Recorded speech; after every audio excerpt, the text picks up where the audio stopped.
the countdown, the mad dog of news, John Daly, and I talk about The future. hopefully we learn a little bit more about what makes this guy tick.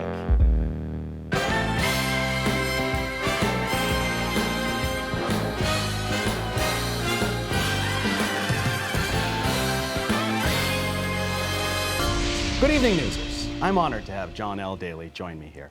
His colleagues call him Mad Dog. John, why do your colleagues call you Mad Dog? Well, because I bite. Sometimes you have to. You have to, and that's how you get your stories. But I'm getting older and I don't bite as hard as I used to. But that's one of the ways I get my stories, yeah. Sometimes you have to lick, other times you bite. And when I watch you do your live hits, I swear you're about to say whatever you want to the public. Like, I swear Almost. there's a moment there where I'm like, he's going to go it. He's going to say what he really thinks here, and you don't. You've got this cheeky way of delivering it. You know that, eh? No, I just, after a while you want to be yourself. You want to sort of just, a guy today, we're in traffic, I'm coming here to do this with you, and a gentleman in a SUV is stopped at a light next to me. And he looks, and then he looks again, and then he rolls down the window. He says, hey, I like your stuff, kind of thing. And I was so honored, really. It was so nice. And I thought to myself, wow, what is it, right? And I think what it is like you have to have some personality. Like, they've got to realize that you're telling them what you really think. They know you're marching within certain confines. I mean, you can't curse, and you can't say anything that's disrespectful. On the other hand, you got to give people a sense of what's really going on. And if something like a guy who was giving us the finger yesterday and cursing at us, so we beeped it out, we were careful with it, but we ran it. Well, you got to, yeah. Because that's reality. That's reality. what's really going on. And frankly, I think that's what's lacking in a lot of news, is it just doesn't have it's processed cheese. And what do you think? I want Roquefort. Well, exactly. And what do you think we should do, or we could do in the future to change that? Like, if you were to say, take over the world, and you said, this is, now I want news to be like this, what would it be like for you? What would you do? Well, like I said, years ago when Jill was doing the Late Show, I think we should run unexpurgated news. If you're doing a story about Wreck Beach and there's a bunch of people running around with their privates hanging out and crack showing, put it on. But put it on the 11 o'clock news after you've done a warning, right? Yeah. But, They seem to do that a little more in Europe than they do here. Like, they're a lot more liberal there than they are here. And I'm not just talking about sort of like, stuff like that. But I mean, sometimes people speak very bluntly. They say things that are, a little outre. And I think it'd be good for us to run some of that, just so that people realize how worked up or how dangerous or how upset some people are. Mm-hmm. Because, you get a much clearer sense when you hear, if you're just using the sanitized clips that aren't you don't have to run them by the lawyer, you don't have to run them by, some producer for the equivalent. Well, that's what the internet almost is providing, right? Exactly. So how do we compete now with the internet? How do we make it relevant? How do we, Well, I mean, the big problem, frankly, is we've got credibility. We've got checks and balances, we've got reliability, we've got consistency, we've got quality people who know how to find news and deliver it. What we're lacking is the raw quality, and sometimes we're lacking the immediacy. Well, do you find like young people coming into this industry understand that the internet isn't the end-all and be-all of information? Like, do you think young people understand that? No, I think they think it is the be-all and end-all of information. The problem is, it's not necessarily news. But then again, what is the definition of news? I mean, there are some people who want to know what the latest split up in Hollywood is. Which movie star and movie star are not together anymore, or which ones have just hooked up and stuff like that. And to them, that's critically important. And, they're not that concerned about the outcome of the number of seats in the House of Parliament and when Justin Trudeau finally becomes Prime Minister and what the Governor General is going to say about that. And they're bored with that. Right. It's boring. If you never went into this industry, what would you have done with your life? If I could have, I would have done physics. Physics. Yeah. Yeah. And done what with that? I would have liked to have been a researcher. Yeah. Like particle physics, mesons specifically. Huh. That's quite a switch. Quarks. What influenced you? Like, what took you into journalism? I wasn't that good at Physics. No, I was I was you pretty were. good at physics. And I had a chemistry scholarship to university, which I didn't use because I wanted to go to a school that I thought had a better program for physics. I did do that, but then there were some very, very tough competitors in my calculus class, and they kicked my ass and brought my grades down. And I realized, you're never going to you're lucky if you get to the end of the road, let alone get to grad school. Well, exactly. Let alone get a doctorate so that you can teach and Did do you, research. sorry, John, did you start all this off in New York? You were born Yes, in New York yes. and raised in New York. I was born in Manhattan and raised in the Bronx. And why did you move to Canada? What moved you There here? was a war on, Yeah. and it was a bad war. Okay. And while I was at university, I was a watchman in a meat factory, a kosher meat factory, Zion Kosher Foods. And the guy,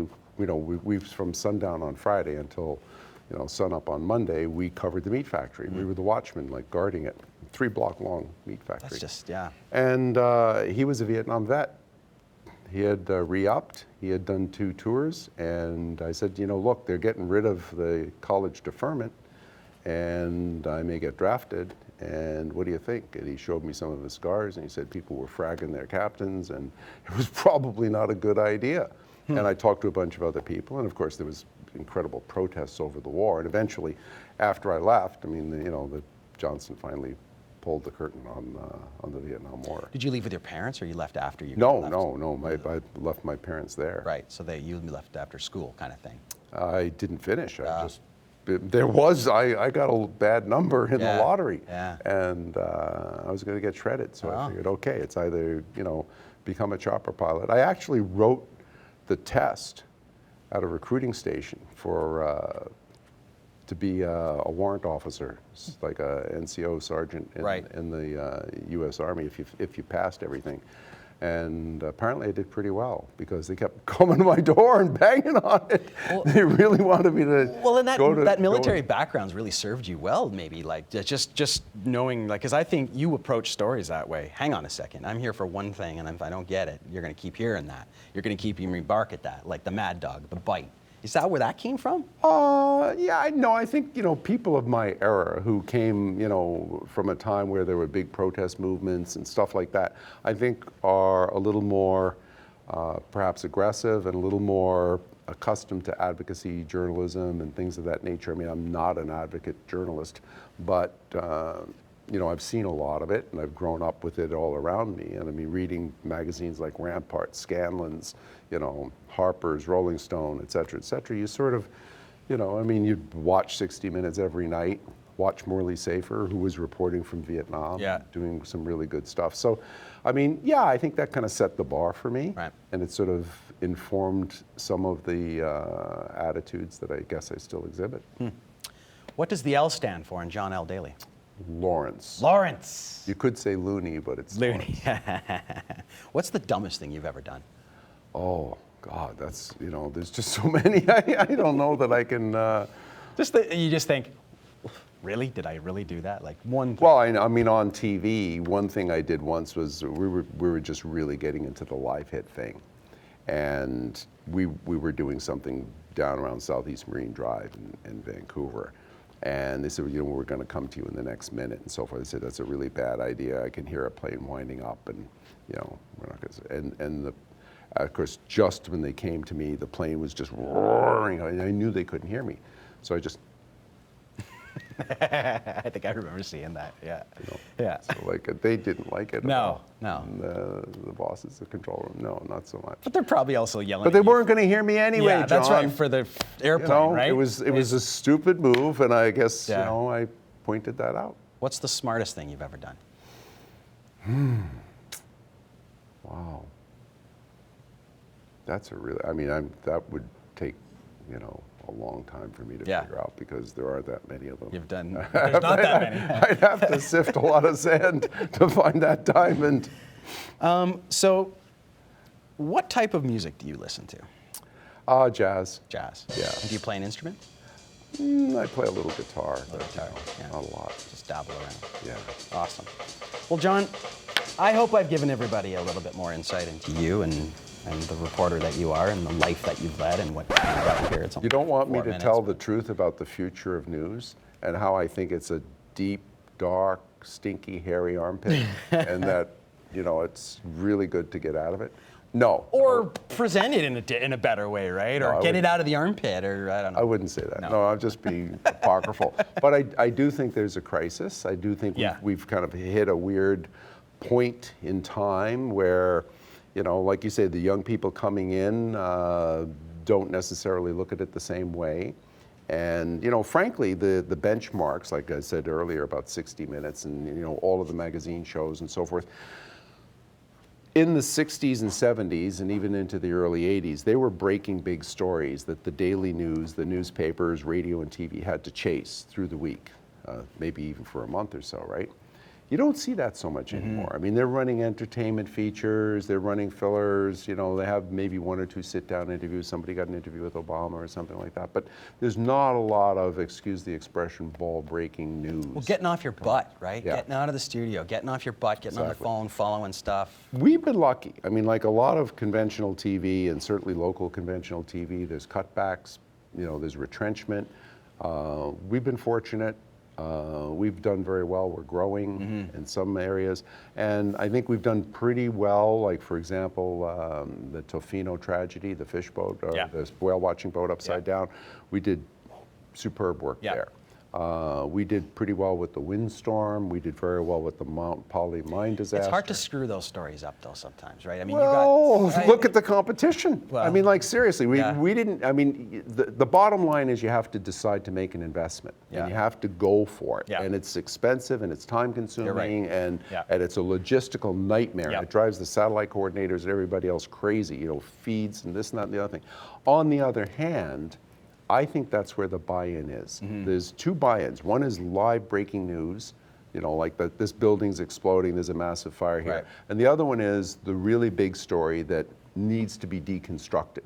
We got to get under the water. We got to see what that bloody boat looks like from down there, from below, right? Which they did. Jamie did. Those guys did a great job. And I think the viewers respect that. That's palpable. And they realize you're not just getting that by, you know, watching Twitter feeds or Tumblr or some other damn thing. And that's what distinguishes. Exactly. On the other hand, is there enough of that type of news, and is there enough of an audience for that news to make mainstream media, conventional local TV news profitable and consistently profitable and worth an investment? I don't know. It's going to be a steep hill. It will. John, I want to thank you, man. It's a pleasure, and it's a pleasure to work with you. After you're done with the real news, maybe you can come and do fake news with me one day. Sure. You know, be my fake reporter. I think I think you were born for it. That's it for the Countdown Newsers. This is John L. Daly, and I'm John Kerrigan.